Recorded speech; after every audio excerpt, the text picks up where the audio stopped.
Hello! Today I'm here to bring you my 5-star prediction video. This was started by Mercedes at Mercy's Bookish Musings.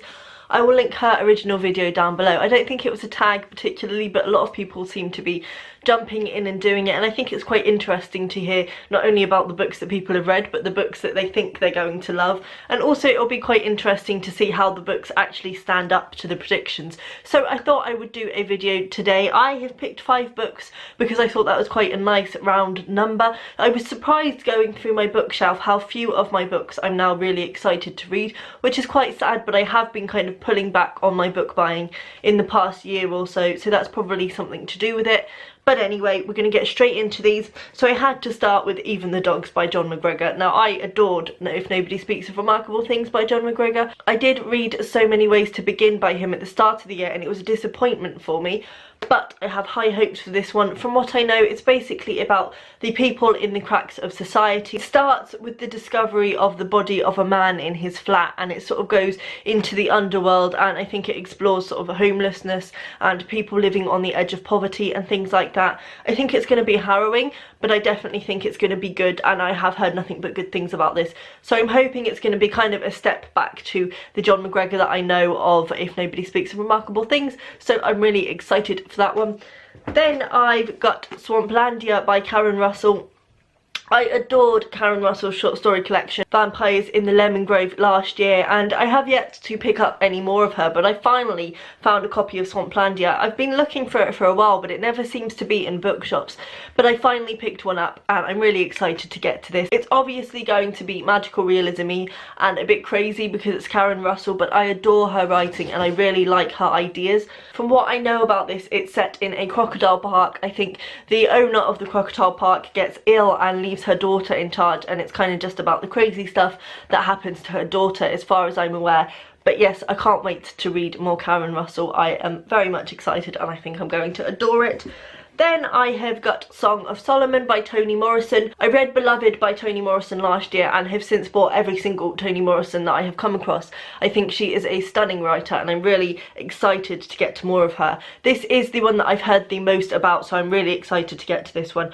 Though I'm not overly aware of what it's about because I came to look at the blurb and it is just quotes. I really don't like it when they do that, it irritates me. So I don't overly know what it's about, but a quick Google search revealed that it's about an African American man living in Michigan. I assume as it's Toni Morrison, it's probably going to be dealing with issues of race and things like that, and doing so in a stunning way, so definitely think I'm going to adore this one. Then I've got one which I've actually spoken about recently on my channel, and that is The Poisonwood Bible by Barbara Kingsolver. I have thought that I'm going to love this book for a very, very long time. I've heard a lot of good things about it. Even when I was in a writing group in my really early 20s, somebody said about this, and I have been on the hunt for it ever since. But despite having owned it for over a year now, I have yet to read it, so I can't wait to get to this one, and I intend to read it in October now.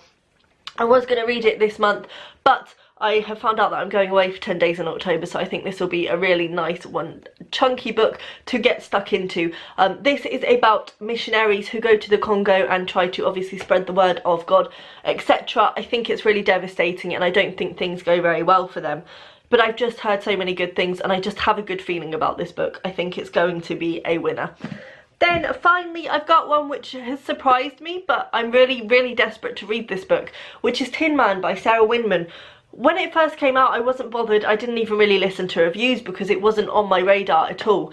I read When God Was a Rabbit by Sarah Winman, and though I enjoyed the process, I think it was a book, if I recall rightly, and bearing in mind it was nearly probably 8 years ago since I read it.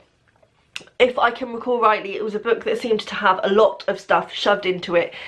The narrative was kind of lost in the fact that she was trying to put all these current affairs and all these different things happening into one story. So since then I haven't really been overly on the lookout for anything else from her, but I keep hearing so many good things about this book that I just had to pick it up. Also, it's got a bright yellow cover. I mean, what is there not to love about a bright yellow cover, really? It's not easy to say what this is about because people kind of are saying that it's best to go into it without knowing much, so I'm trying not to find out too much. All I know is that it's about 2 men and it's set in the AIDS epidemic and it's meant to be really heartbreaking, and that's about all I can tell you. but I just have a feeling that this is going to be a really impactful read, and it's really short, so I'm hoping to set aside a weekend where I can just cram through it, and I have a good feeling about it. I can't even justify it. I just have a good feeling.